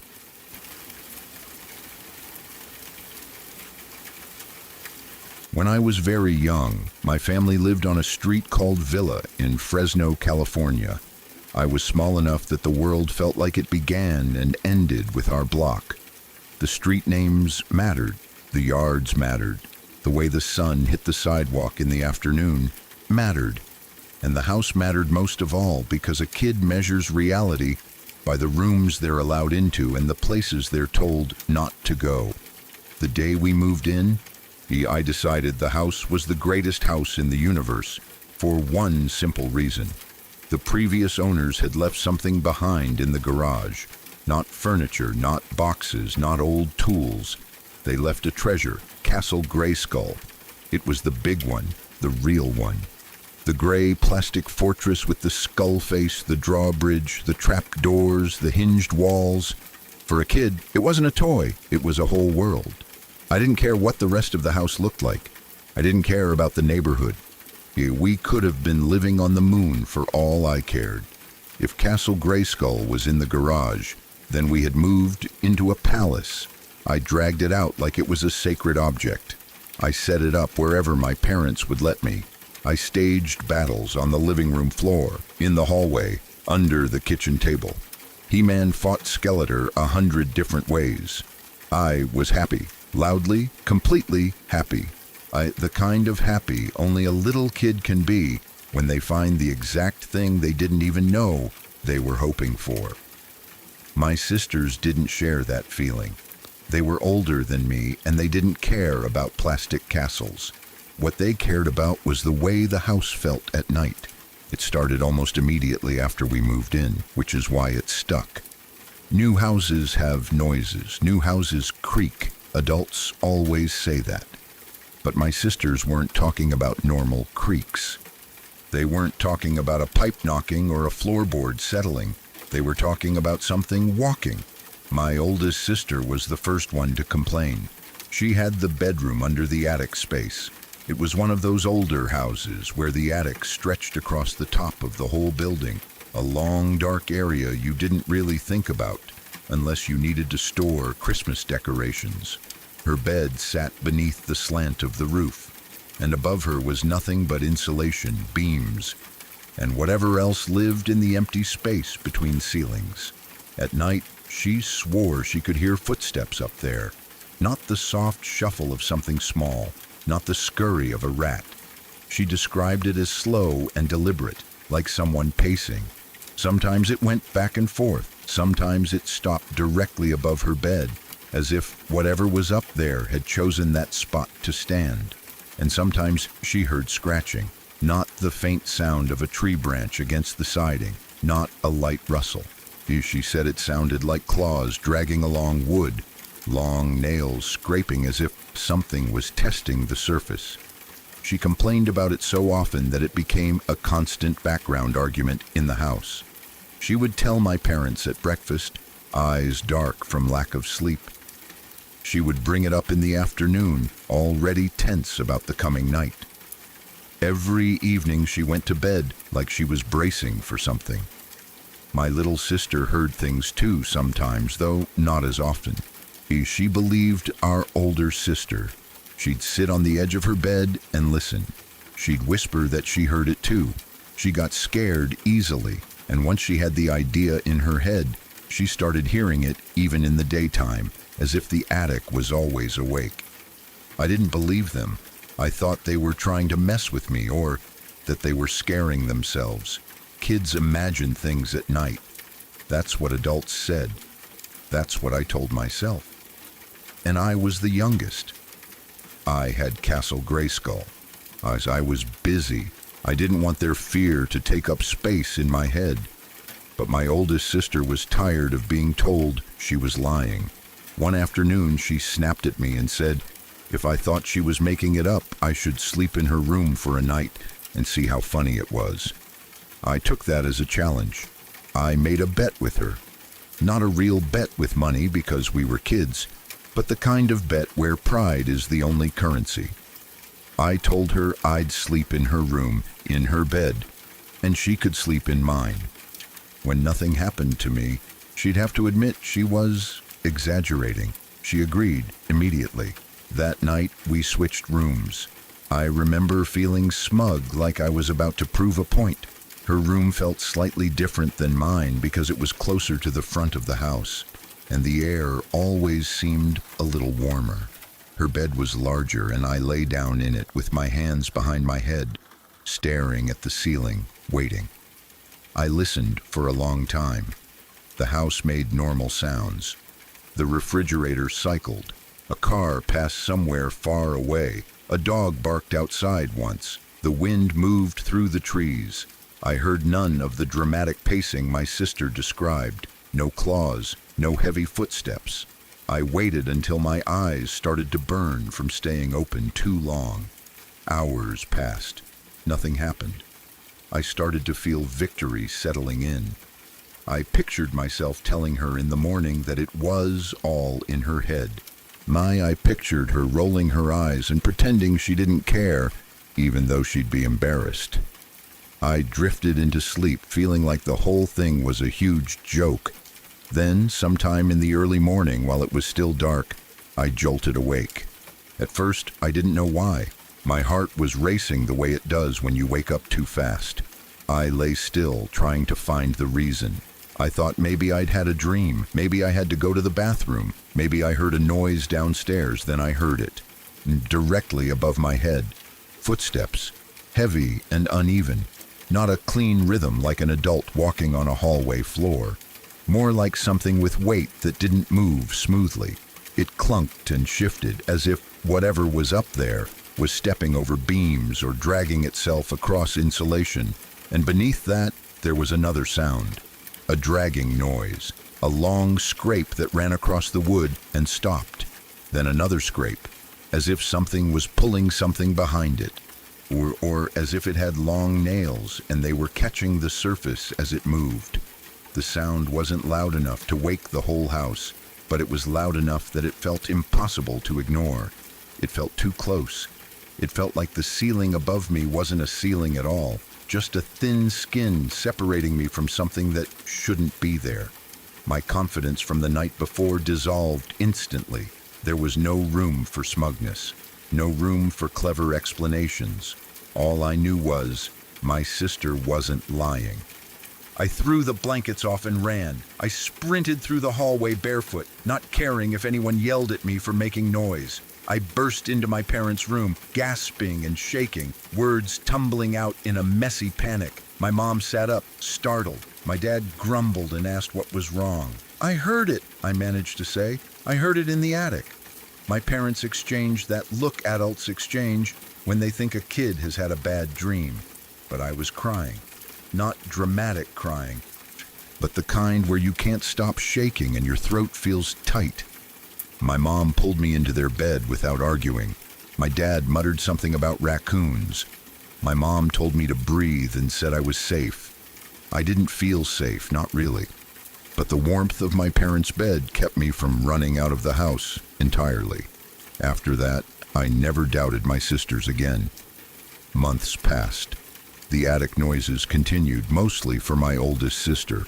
She complained less after a while. Not because it stopped, but because she got tired of being brushed off. It became part of the house's personality, the way some houses are always drafty or always have a door that sticks. I tried to ignore it. I focused on being a kid, school, toys, Saturday morning cartoons, Castle Grayskull battles that lasted all afternoon. Then something happened that dragged all of us back into it. Our cat had kittens. It should have been purely happy. The kittens were tiny and warm and squeaky. They had closed eyes and soft fur. My sisters and I spent days sitting near the box, watching them wobble around, arguing over names we never stuck with. The whole house felt lighter for a while. One afternoon, we came home and heard a faint crying sound near the front of the house. At first, it sounded like one of the kittens had wandered off and gotten stuck somewhere. The sound was thin and desperate. Little mews repeated over and over. We followed it, searching along the hallway and checking corners until we found it.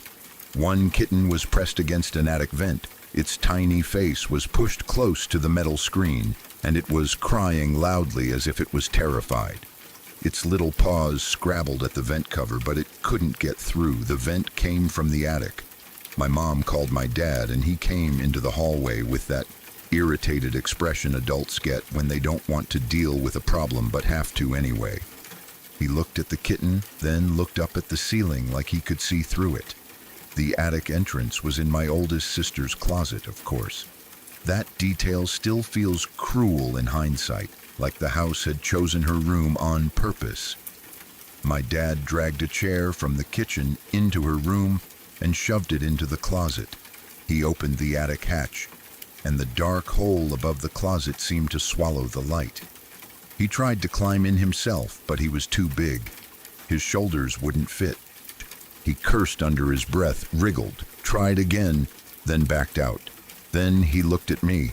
I was small enough. That meant the job fell to me. He handed me a lighter, not a flashlight because we didn't have one handy, and he was the kind of dad who thought a lighter was good enough for anything. "Just reach in," he said. "Grab the kitten. Come right back out." His voice made it sound simple, like reaching into a cupboard. He steadied the chair as I climbed up. I stepped onto the high shelf in the closet, my hands shaking, my stomach tight. The attic opening was above my head. When I pushed my head and shoulders into it, the air changed immediately. Up there it was stale, warm in a trapped way. It smelled like dust and old wood and insulation. The lighter flame flickered, the tiny light making the darkness feel even deeper around it. Shadows jumped along beams and the slope of the roof. I could see the kitten farther away, near the vent. It was a small, pale shape against the darker floor. It was still crying. I called to it softly, reaching my hand out. "Come here," I whispered, like the kitten could understand. "It's okay." It trembled and backed away from me, frightened by my movement and the flame. I scooted forward carefully on my belly, trying not to think about what was beneath me. The attic floor was a narrow set of boards. The space felt tighter the farther I went. I kept whispering to the kitten, coaxing it slowly. Each time it hesitated, I stopped. I didn't want to chase it and make it run deeper into the attic. After a few minutes, it finally crept close enough for me to grab it. I wrapped my hand gently around its middle, careful not to squeeze too hard. It squeaked once, then went still, tiny body vibrating with fear. I turned to crawl back. Without thinking, I shifted my body to sit on the shelf behind me, the part of the attic that connected to the space above my sister's room. It was just a small adjustment, a simple movement that changed my angle. That was when I saw it, right in front of me, close enough that it felt like my nose almost touched it, was a large creature. The closest thing I can compare it to is a dog. But it wasn't a normal dog. It was too big, too thick in the shoulders, and its face looked wrong. Its muzzle was shaped oddly, too long or too blunt, like it didn't belong. Its eyes were fixed on mine with a flat, unblinking stare. It was hunched forward, as if it had been crawling through the attic darkness, and stopped only when it reached me. Its fur looked coarse and matted, clumped in places like it had been wet and dried without being brushed. The shape of its body seemed twisted slightly, not in a broken way, but in a way that made my brain struggle to categorize it as a normal animal. And the worst part was that it wasn't moving. It didn't breathe. It didn't blink. It didn't make a single sound. It just stared. For a second, my mind did something strange. It tried to pretend I wasn't seeing what I was seeing. It tried to make it into a shadow, into a pile of insulation, into a shape the lighter was creating. But it was too close, too solid. Fear hit me like a wave, not the kind of fear you feel watching a scary movie. This was primal. It came from somewhere deep, somewhere older than thought. My body went cold. Every muscle locked up. My heart pounded so hard I thought it might burst. I dropped the kitten, not because I wanted to, because my hands stopped working. The kitten slipped out of my grip and fell back through the opening, yowling as it tumbled down into the closet. I heard my mom gasp below. I heard my dad swear. I shoved myself backward without thinking, my feet scrabbling for the shelf. I lost my balance. The lighter flame went sideways. The world spun. I fell out of the attic. I hit the closet floor hard. Pain exploding in my shoulder. I didn't stop. I didn't even look to see if I was bleeding. I scrambled to my feet and ran. Behind me, from inside the attic, came a heavy crash. Loud, violent, like something with weight had slammed into the boards. That sound chased me down the hallway. I ran straight out the front door, barefoot. The cold concrete hit my feet like a slap. I didn't care. I kept going until I reached the lawn, shaking, crying, breathing in short bursts. I refused to go back inside. Not that day, not the next day, not for 2 full weeks. My grandmother lived in an apartment, and my mom eventually took me there because she couldn't get me to stop trembling every time someone mentioned the attic. I slept on my grandma's couch. I watched TV too loud. I refused to talk about it for long because the moment I tried, my throat would close up. No one believed me except my sisters. My dad went into the attic himself later with a flashlight. He's searching every corner. He found nothing. No animal, no prints, no torn insulation, no droppings, nothing. He said I must have imagined it. He said I'd scared myself and then made it into a story. But my sisters believed me. They had heard it for months. They had lived under it. They knew the house did things. Eventually, I went back. Kids adapt. Fear gets pushed into the background when life keeps moving. The attic noises continued for a while, but after what I'd seen, none of us talked about them with the same casual annoyance. Even my dad stopped joking about raccoons. He would go quiet when my oldest sister said she heard it. He would look toward the ceiling and then look away. Months later, the night that erased any doubt came. My mom, my sisters, and I went out shopping. It wasn't anything special, just errands. My dad stayed home. He'd been drinking. That part wasn't new. It was something we all knew how to measure and predict. The way he got louder. The way his movements got careless. When we left, he was on the couch with a movie on, beer nearby. Later, he admitted he'd been sitting there cleaning and loading his handgun. Even now, I can feel my stomach tighten, typing that in my head, because it's the kind of detail you only understand fully once you're older. At the time, guns were just part of the house in the way dangerous things sometimes are. You learn to live around them. You learn the rules. You don't question the adults. So, according to him, the gun went off by accident. The shot punched upward into the ceiling. He told us the moment it fired, he heard something. Not the echo of the gunshot, not the ringing in his ears. Something else. A sound from above. A half screech, half howl, like an animal in sudden pain, raw and furious. Then came a heavy crash from my sister's room. Before he could even process it, he saw something burst through the hallway. A brown, dog-like creature ran full speed toward him. It wasn't a normal dog. It was too big, too fast, moving with a wildness that didn't match the shape of a pet. It didn't hesitate. It didn't stop to look at him. It sprinted through the living room like it had one purpose: to get out. The front door was open because my dad had left it that way, letting air in and out as he smoked earlier. The creature shot straight through the doorway and vanished into the street. My dad sat there shaking, gun still in his hand, breath coming hard. He didn't chase it. He didn't shout. For once, he wasn't laughing at anything. When we came home, he told us the story immediately. His face was pale.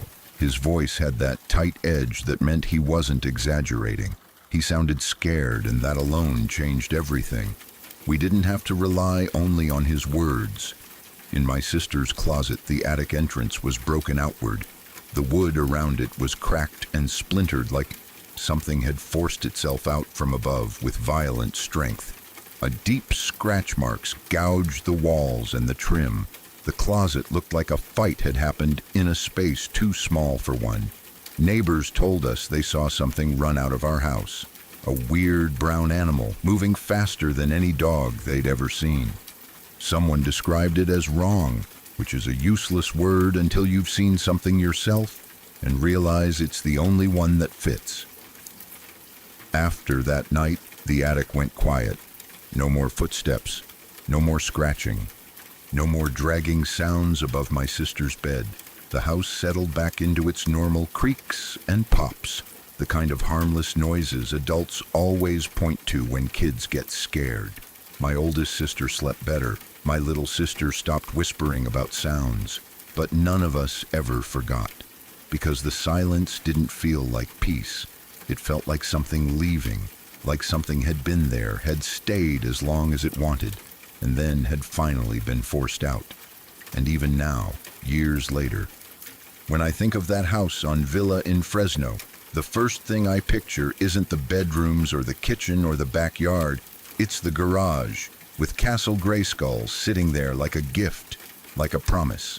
And above it all, the attic, a dark space that shouldn't have held anything at all, but did.